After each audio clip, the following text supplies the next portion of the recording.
Alright, what is going on everyone? My name is Cameron. Welcome back to my channel. So I wanted to start out this video by checking out the repo. I know at the end of the last video I mentioned that if you wanted to kind of go along with everything that's going on in the videos, that the code would be available in the repo that I put in the description. This is that repo. As of the last video, it didn't have a README or anything like that. It was just the code, or it had a README, it just didn't have any of the steps. Since then, I have gone ahead and set the README up with steps to get started. So it should be pretty straightforward, I hope. If you have any issues with the documentation, feel free to open an issue or create a pull request yourself. I don't have a problem with that. So that being said, we can go ahead and look at the project where we were when we last left off. So I'm going to start up my yarn dev instance. We can go back to Chrome. We can pull up our application. There's not really much going on here, right? So we have these two input fields. When we looked at this last, we had this login. We have this login single file component, and we have these two functions that we were just showing, showing that our data was binding as we had expected. Something that I didn't really mention last time was if you're not familiar with Vue and what these vmodel directives do, if you're familiar with React, in React you would have to do something like input and then give this a value. Give this a value, and then you would give it email, and then you would give it an on-change event, and in on-change either you would do something like this, where you would then you would have for like a functional component you would have email and set email here. Or if you were using a class-based component, you would have this in state, and then you would call this dot set state, or in this case in the case of a functional component, like I said, it would be like set email to ev dot target dot value, right? Instead of doing that, Vue has two-way data binding. So by doing just this directive here, it automatically knows, okay, this value is associated with this input, and anytime I make a change here, it should be reflected on this variable. So that being said, in this video, I want to do a little bit more than just what we did before. I want to go ahead and get authentication working. We probably won't dive into routes this video. We may do that in another video. But what we will do is we will go ahead. I'm going to create a button here because that seems logical to do. I'm just going to put submit for now. That's fine. So now we have the submit button. I'm going to add some text here. So let's just do a span tag. And this is going to say not authenticated. Yeah, so we're going to say not authenticated. Cool, that's there. And then what we're going to do is we're going to jump over into Postman. So if you're not familiar with what Postman is just a means of testing various endpoints of APIs, making requests. Similar, you could do something similar with something like curl. This is just more of a graphical user interface for stuff like that. That being said, what we are going to do is I'm going to first. We haven't really done too much with it, but I am going to go ahead and I'm going to split this terminal. I am going to change directory into the API directory, and I'm going to spin up the dev server. Let that go ahead and start. If you're not familiar, we're using air for live reloading of the server. Whenever we make code changes, it should just automatically restart, similar to NodeMon or NodeDemon, however you pronounce it, for Node, if you're familiar with that. So now that we've got it started, what I want to do is I want to show. So we have a few endpoints. So this runs on port 5000 of localhost. So now that it's started, I can make a request to the health endpoint. Looks good. I'm going to pull this back up.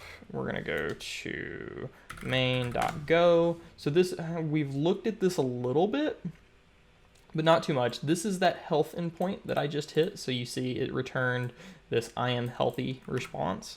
We have this I am healthy response. And then we set up a router. So I have a group, and this is all of our API requests. So the reason I was showing you health is just to show that it's kind of running. But what we really care about is we have this API group, and under that we have the to-dos group. And so what I'm going to do is I'm going to try to get all to-dos. I'm going to run this, and no authorization header passed. So this is what I'm looking for. So as you can see for this to-dos group, so if you're familiar with like a normal API structure, we have these various routes, right? So we have login and register, and there's really nothing other than the controllers that run them. And we'll look at some of that logic here in just a little bit. But then we have these to-dos, right?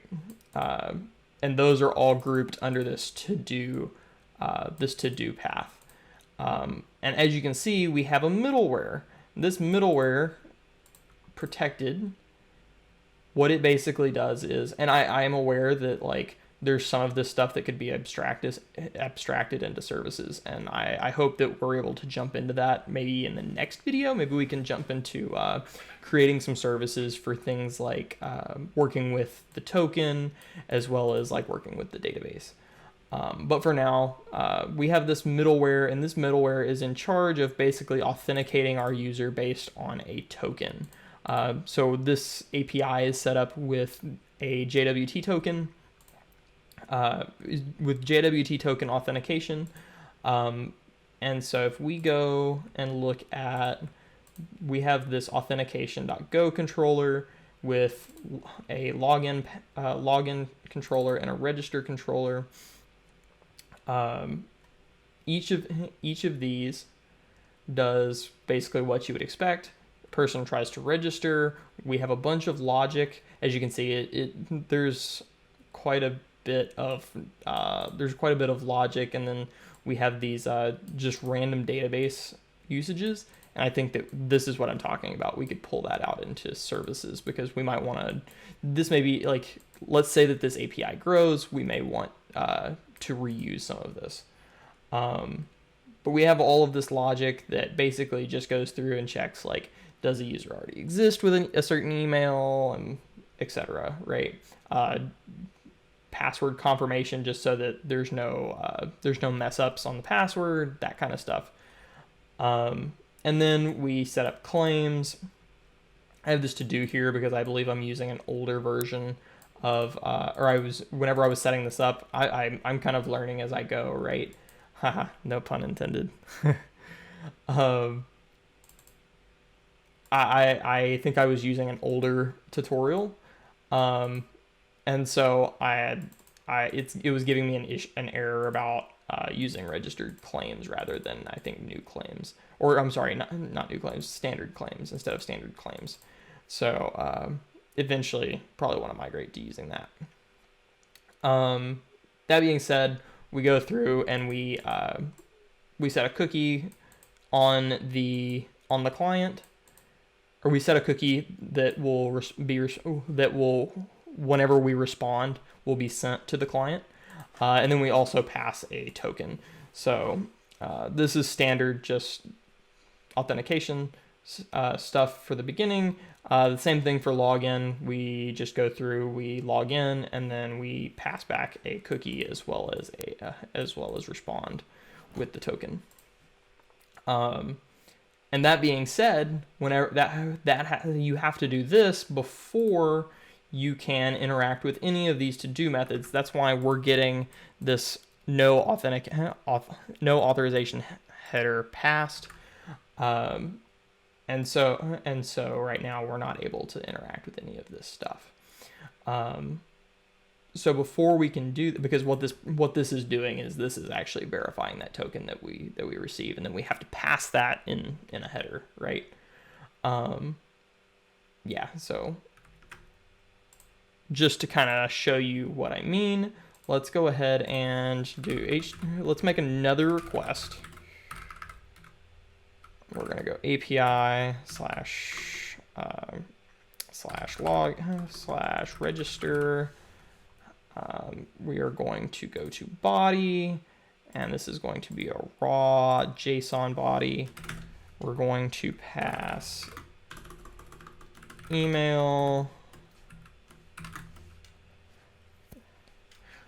This is going to be bob.person@something.com. And then I believe we have to pass a first name. So we're going to be Bob, last name. This is going to be person. And I'm kind of drawing a blank on what all this requires. So the beautiful thing is we have the code here. We can actually go and look at what register is expecting. It's expecting first name, last name, email. So we already have that. So all we need now is password and password confirmation. Looking at the validators, this is what that response, or this is the syntax that response needs to be in. So you can see it's in camel case, whereas the Pascal case here, that is a Go requirement for structs. So these have to be a little different. That being said, let's go ahead and we need to add a password. So I'm just going to do password 1 2 3 4 5 6 7 8 A's. Password confirmation 1 2 3 4 5 6 7 8. Okay, so you can see that those are indeed the same. So let's go ahead and send. And we got a 404, yay. So I probably got the path wrong. So we have API, oh, silly me. It should be a post request because we are posting. Send, so that is sending, and voila. So we got a JWT token here. So now what we can do is we can go ahead and come to this to-dos, and we can go to authorization and go to bearer token. So this is a bearer token style header that we are passing. So we can go ahead and pass this in. I'm going to go ahead and send that now that we've set that up. And as you can see, we are no longer getting that error. So something that I could do is I could remove this G. And you see now we have a bad token because it's not what it's expecting. It does not validate. So run that again and it's fine. Very cool. So we're seeing this because we actually don't have any to-dos as this user. I could make an update in the database and that would not be the case. But for now, we know that we just don't have that.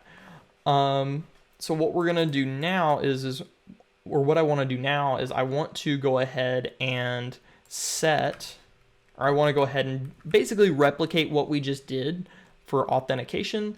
I want to go ahead and replicate that, but in our login form here. So let's go ahead and we're going to kill this. I don't want to have to deal with I don't want to have to deal with a bunch of stuff with fetch. So I am going to just go ahead and yarn add Axios. Okay, sorry about that. Had a small little blip there. But we got Axios installed. So what we can go ahead and do is let's go ahead and create a, I'm gonna just call this on submit. It's going to be a function. And then what we are going to do is we are going to say const response equals Axios dot get. And what we're going to do is we are going to come up to here. We want to import Axios from Axios. We don't want to get, we want to post. That is going to take a URL. So eventually we'll want to probably set some sort of constant for our API. We'll probably want to make that some sort of environment variable in case that changes, so we can make that change quickly. It'll be easier that way. That way we don't have to change it everywhere. But for right now, for the sake of what we're doing, let's just go ahead and we're going to do localhost 5000 API. We are going to go to login, and we are going to, so I know kind of how Axios is going to respond, and it's going to respond with a certain response body. So I'm just how that works. So I'm going to go ahead and do res.data. So as long as we don't error out, this is what we should get, right? We want to just go ahead and extract data out of the response. And then I'm going to go ahead and write catch error console.error error. So if there is an error, we will output that into the console. So let's kind of chop this up a little bit. And so now we want to just dump that. So let's see what we actually get. Okay, so now I'm going to open up DevTools. We want the console here. And this is failing because we don't have the dev server running. So let's go ahead and do yarn dev. That's going to spin up Vite. So you can see we are connected, we are good to go. So now let's go ahead and input the email and password for the that we use to create our token before. So let's grab this email. Let's grab the password and then submit, and nothing happened for a couple of reasons. I did this on purpose. So what we're going to want to do, one is we want to make sure that, we actually add a click event. So let's go ahead and do that. And we're just going to say on submit. Unlike React, you can just do this in quotes. If you're not familiar with Vue, I'm so used to working with React, I automatically go to the brackets. But yeah, so let's go ahead and now we can go ahead and click submit and promise pending. So this is working as expected. So the only thing is here that we are logging the response. If we want this to actually be the response and not a promise, we need to do this. We need to make this an async function and await that promise to finish. I'm kind of mix matching here, but I'm doing that again. I'm doing that on purpose so that whenever I do await this, this just automatically gets formatted and I don't have to do that down here, just for the sake of clarity. Yeah, so let's go ahead and try that again. And we're still outputting. Why are we still outputting that? Did I not save or something?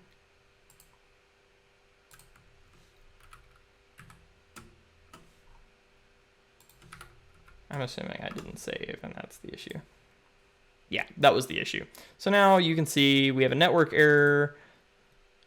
We have error, error 400. This 400, it's not, so there's a couple of things going on here. One, I didn't think that cores was set up, but there is cores, which is blocking us. So that's one big issue that we need to address. We will address that. And then the next one is we are not passing a body. So I did that also on purpose. But let's go ahead. I didn't expect the cores. I expected the other. Let's go ahead and uncomment this and see if this will. So I'm importing this cores package, which is the baseline for, it is the actual middleware for Gen for handling cores. This should be good. I don't, oh, there, yeah, there we go. Yeah, so now you can see that hot reloading. So it is actually restarting. It's the rebuilding and restarting the server. See, conflict setting all origins disabled. Okay, so I wasn't expecting it to do what it was doing. It is good to go now. So this default should be basically saying, hey, just allow all origins. This isn't something safe that we want to do, but if we go and look at, this isn't something safe that we want to do like in production, but for the sake of what we're doing here locally, it's fine. What we will eventually, so let me scroll back up here and show you. Let me scroll to here in the docs. Yeah, so here in the docs, it shows like, this is how you would normally set it up. If you were, say, doing your own, like doing something for production, this is what we're doing right now, right? So if we want to just allow all origins, but for what we will eventually want to do, we'll want to do something like this. And then these URLs in this, so we'll want to put URLs in a string here, in a string array here. And then once, and what we'll do is we'll likely put this into like into like some config that we'll read from, so that like locally, so if we deployed this, right, we would have a different set of environment variables that we're pulling from that defined like the current environment, say if we're in staging or if we're in production, and we'll look into doing some of that optimization in future videos. But for right now, we're just gonna hard code this, or we're not even gonna worry about this, I should say. We're just going to allow everything, and then we'll double back. Yeah, so now that that's good, we can try this again. So let's go ahead and submit. And now, actually, let's go ahead and get rid of this. Try to submit again. Now we're getting this 400. We were getting a 400 before, but you notice we're not getting the cores error. And we already mentioned that this 400 is likely because we are not sending a body. So what we want to do is, let's go ahead, and the second argument that we pass to post is obviously the body. I need a comma here. So let's do that. And then we're going to pass email and password. I don't have that's configured, but that's okay. So now this we should be good to go. Let's go ahead and do that. And if we submit, we are still getting a 400. Okay, so I had another little hiccup there.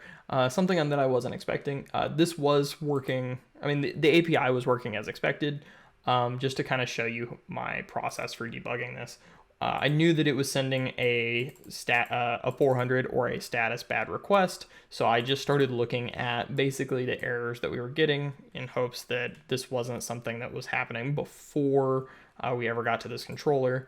So I came to the first error here. I printed that, and this is probably something that I want to go ahead and do for all my errors, because we may want to, as you can see, there's that standard claims thing again. We should be using registered claims. We'll look into that in the future. But if we ever do get to one of these, we'll want to see what the actual error is. So that would be good. So that's something that we can also do in the future, is go through those if we need to. Or should not necessarily if we need to, but we can do that whenever we're already going through the API code and restructuring some of this. Yeah, so that being said, I put this here, and let me scroll back up a little bit. I was doing some improper printing at one point, but you'll see that we get this JSON cannot unmarshal object into go struct field login input email of type string. So the way that we're actually binding what we are getting in the request body, the way that we're actually binding that to this input field that we're typing as this login struct with all of this validation, right? The way that we're doing that is we're calling this c.bind bind JSON from the gen context. And whenever we were doing that, we were getting an error. And so my first thought was, oh, I'm forgetting that I need to stringify this. And so I did that. I stringified. If you remember correctly, I was just passing email and password before. So I was trying to stringify that, and I tried it again, and I got the same thing. I got this same error. So that being said, I started thinking about it, and I thought, oh, the ref is passing the whole object. What we have to do is we have to extract the value out of those refs. So that's what I did. I went ahead and I extracted those. So now let me go back to the browser. Let me go ahead and I am going to resubmit. And voila. So obviously our user experience is pretty garbage. We had no loading indicator. We didn't know what was happening, but we did in fact get a valid status. We got a successful status. We got a valid user login, and we got a nice JWT here. So something that I want to look into at some point is we didn't, however, get, if we look, we did not get a UUID.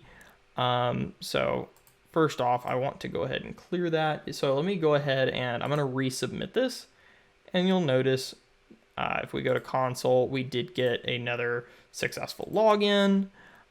If we wanted to, we could possibly put something in place around this to where like this doesn't happen and a user has to like go back and regenerate. That way you don't have someone like logging in over and over and over again from the same device.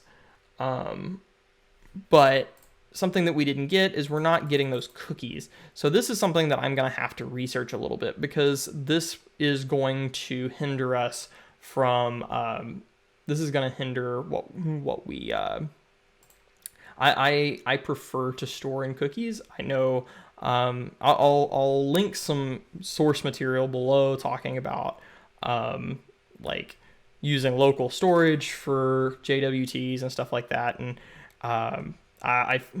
while our API really is not meant to be the most secure thing in the world, and I would much prefer using something like a refresh token along with our JWT, just for a little bit. Like if someone was going to try to steal our JWT, at least we'd be trying to do a little extra to make it more of a hassle, right? But for just this demonstration, it's not that big of a deal. So I would prefer to store this in a cookie, but it's that this isn't responding the way that I would expect. Again, you guys are kind of learning this with me as we go. So I'm gonna have to track down how to make the server respond with the cookie that I want. Because as you can see, if we go back to authentication, if we go back to authentication.go, we are setting this UCID, or we're trying to set this UCID cookie. I don't know why it's not doing that. It should be setting it and setting an expiration time on that cookie, so that if it does expire, then then it'll just, whenever we try to log, or whenever we try to come back to the app later on, it'll just take us back to the login screen, which is, what we'll implement. But for the time being, since we don't have that, something that we can do is we can go ahead and we can say, okay, that worked the way that we wanted it to. Let's just go ahead and say local storage dot set item. We're going to say token, and we're going to say response dot data. Okay, so now if I go ahead and I do this again, I'm going to come back to the console here, try to log in. Yeah, so that was from before. We're not console logging anymore, but if we come to application and look at local storage, you'll see we did indeed just store our token. This is left over from our this is left over from another project. So I'm going to clear out my cookies, my local storage, do this again, refresh, and there we go. So now we have the token again. So what is this good for? Well, if I right now this is static, right? And we're not really doing anything with that token. Why would we want to set that in local storage? Well, we could use something like global state, right, for our application, and store this token there. But if I refresh the application, that global storage is in memory. So on a page refresh, it's going to disappear. So storing in local storage stores it in the user's browser. This is pretty common practice for various applications. Discord does this. It's kind of an exploit, honestly, for what they have, but they do this. And so you can make API calls with the token, like from your own account, with this token here. But storing it here makes it so that right now we are not authenticated. But let's say that I come back. So let's go ahead and do, is it mount on mounted?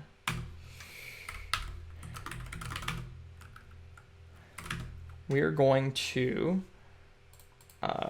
we're just going to have this say authenticated ref false. Here we will say authenticated dot value equals true, right? I'm going to forego that for a minute. So just to prove a point here, let's go ahead and try to sign in. I try to sign in, and I did not implement what I meant to. So now what we can do is, let's go ahead and comment this out. So now what we can do is we can change this to let's go ahead and add another one, and we are going to say authenticated. We're going to say v-if.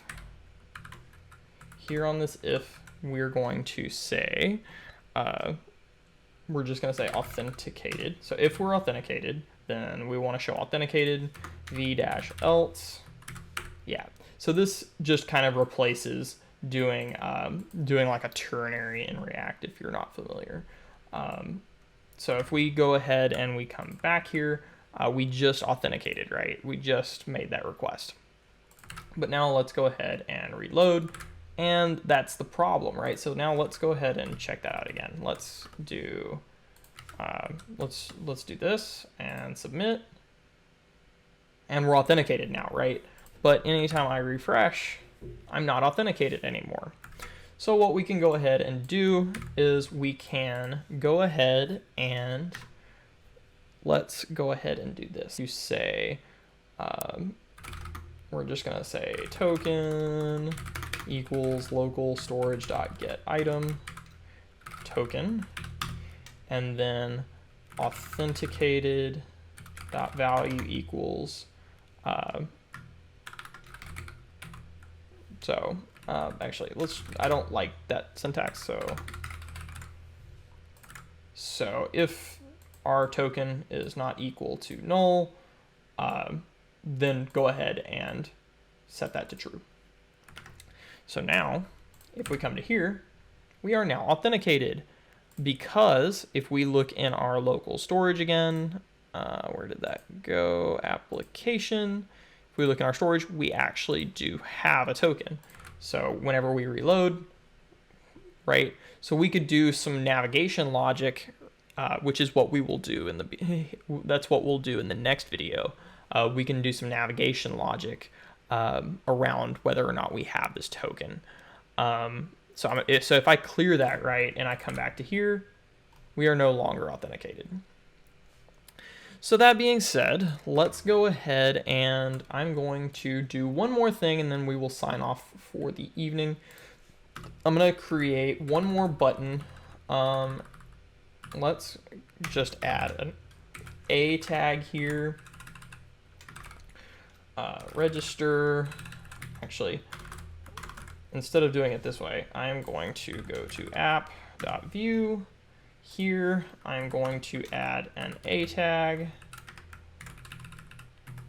register a login.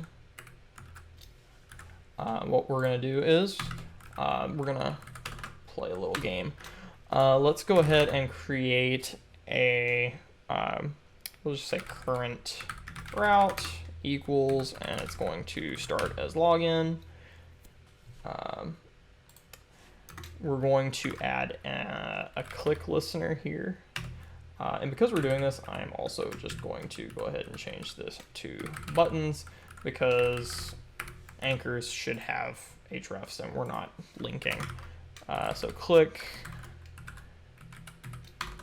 Okay, so here we are going to, what we're going to do is we're going to do const change route path string, and then we are going to just say current route dot value, because I don't even think that we really need that, if I'm being honest. We don't need that to be reactive. Say current route equals path. Oh, because it's constant. Let's change that to a let. There we go. And so now let's go to here. Let's just put this here. We're going to put we're going to change this to login and set this to register. There we go. So now what we're going to do is I'm just going to take this. We are going to go and we are going to do register.view. I'm going to do the same thing, but instead of doing the on mount, we don't really care about that. But now we're going to have a couple more of these. So let's go ahead and do const first name equals ref, because if you remember, this is expecting a first name, a last name, an email, a password, and a password confirmation. So let's go ahead and add those. Let's do this, duplicate that for the last name and for the password confirmation. We don't care about this. We don't care about any of this. Okay. And what I am going to do though, is I'm just going to dump out the response, because we don't really care about this for, I will go ahead and set the token, but something that I'm going to do for now is just do .token. There we go. And what we're going to do is, the reason that I'm doing that is I'm going to come back to here, and you'll notice that we're doing this this token here. I'm going to do gen.h. We're going to pass token as token, but I'm also going to set the first name equal to the input dot first name, and last name equal to input dot last name. Okay, so that we can actually get those values. We'll go ahead and do the email also. There we go. Okay. That's erroring. Why is it erroring? Missing. Oh, does it need the comma? Or am I missing something? I feel like I'm missing something. Oh. I'm an idiot. It helps when you do the things. This isn't, yeah, so that's a thing. Is it the only thing that I'm missing though? Is it actually, yeah, it is. Expected comma or brace. Am I missing like another?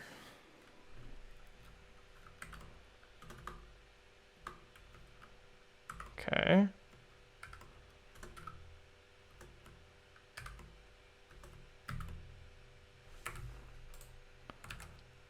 I don't know why I was missing another one, but that's fine. Yeah, so it's running. It's hard to see these, and I don't have a formatter set up for this, so, or maybe I do, and it's just I need to figure some stuff out. Because if I do that, does it let me? Yeah, it does. Okay, so that's good. Oh, because it's a gen H within a gen H. I'm an idiot. Okay. That makes sense. So we'll want that too. There we go. Okay, so that breaks it down for you a little bit so you can see. I could structure this a little better. I wish that it would force all of that, but I would probably have to do some stuff around formatting. That being said, I want to get this so that it will dump out. So now that we're doing that, we'll need to do exactly the same thing as we did before. First name is first name dot value, last name is last name dot value, and then for the password confirmation we have password confirmation dot value. Now, something that I'm not doing for either of these forms is I'm not setting up any sort of like crazy validation.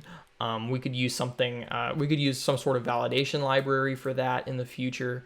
I'm not doing that right now just because I want to focus on getting these requests to work before we start doing those kinds of things. So let's go ahead, and the next thing we need to do is I want to go ahead and add these. These are no longer, this is going to be text. I want to go ahead and add these inputs for the respective fields. I'm going to do the same thing here, but for password confirmation, because we want that to still be masked.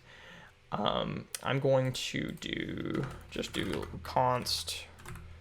I don't think that this really needs to be a ref because we're going to set it.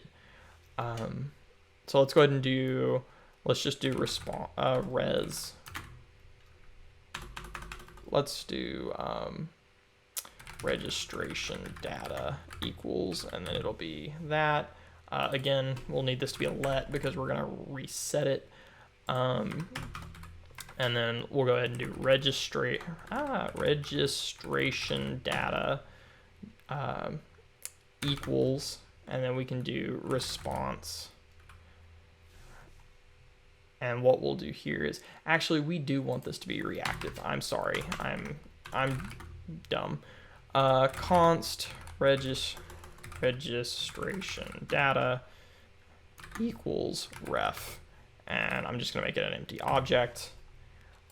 We want it to be because we're going to output it into the UI. So here we would say registration data.value equals response. Then the last piece of the puzzle, we did not change this. We want to change this to register. So now let's go ahead and come and see how this is going to work. So if I go and I click register, nothing happens. So we need to come back to app. Something that we didn't do here is we need to do this. Let's go ahead, and we didn't do that because we still need to do register. So now let's do v-if current route equal login, and we'll do this, and then otherwise we'll just do a v-else. Normally we would want like exact routing, and again, this is just very minimalistic because I don't want to set the router up, but we're now doing this. If I click register, it's not propagating. No. Okay.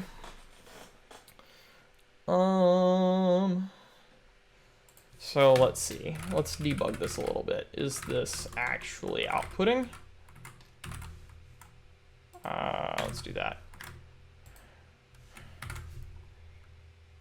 Okay, console. Okay, I click register. It does update. Yeah, so again, the same thing. I did this because I didn't think we were going to need to, but I was wrong. This does need to be a ref, right? Because if it's not a ref, then we are not going to be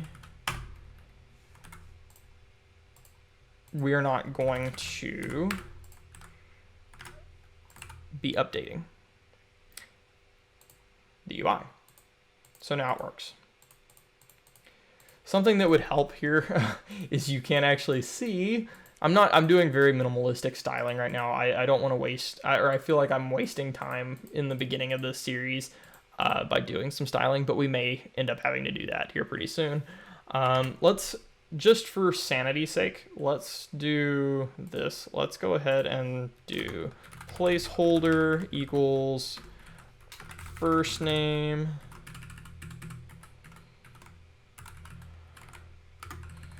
here. We will do last name.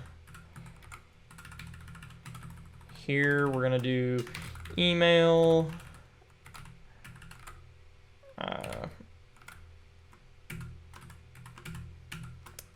Password. Or say confirm password.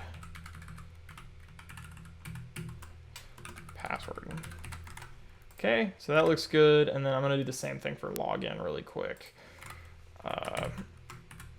Email, and this is really just so that we can see like what is what, and that will become more obvious if we do like some nice styling to make this more appealing and improve the actual user experience, but that's not what we're going for right now. So I'm going to do Tim, it's gonna be Bob's brother, Tim person, Tim at something.com. 1, 2, 3, 4, 5, 6, 7, 8. 8 B's. 1, 2, 3, 4, 5, 6, 7, 8. So now that we've done that, let's go ahead and see, will this work?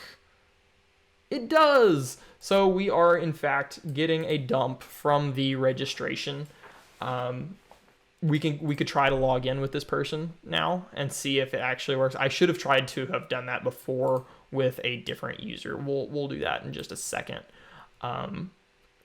but I do want to actually save this, because if I don't, then I will be in big trouble, because I will not remember that on my own. Yeah, but as you can see, like, we are getting some registration data here. So let's go to login. I want to go to application.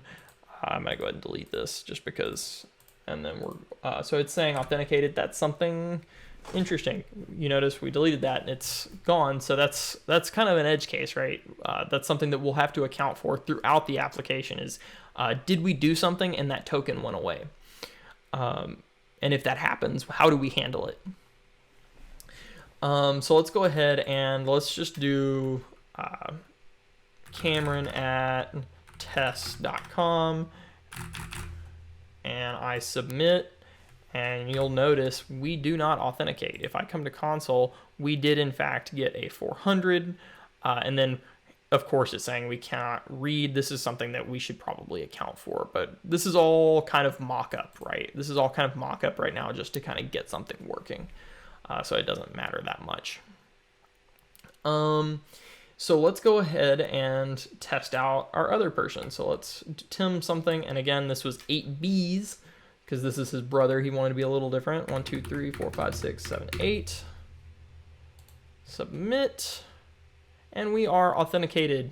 So our API is indeed returning a token to us. If we go to application now, we once again have a token. So that's pretty much it. Again, in the next video, maybe that's what we'll do. We'll look into we'll handle getting the router set up and handling these routes and how we want that to work, as well as getting some of the base user experience, some of the design and styling, some of that stuff set up. But I did want to work with the API a little bit this go around.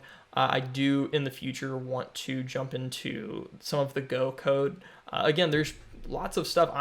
Majority of my experience is all with JavaScript and TypeScript. So working with an API, majority of my experience is working with Node. So I'm learning Go. Go has been a lot of fun. It's a breath of fresh air.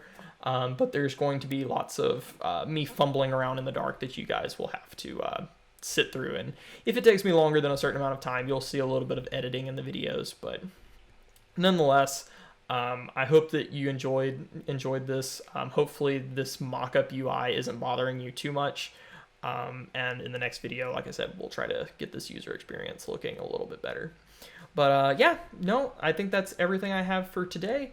I appreciate all of you watching. Again, if you enjoy the content, don't forget to drop a like, leave feedback on what you want to see in the future, and if you're really enjoying this, hit subscribe, because I am going to continue to churn along on this for you guys.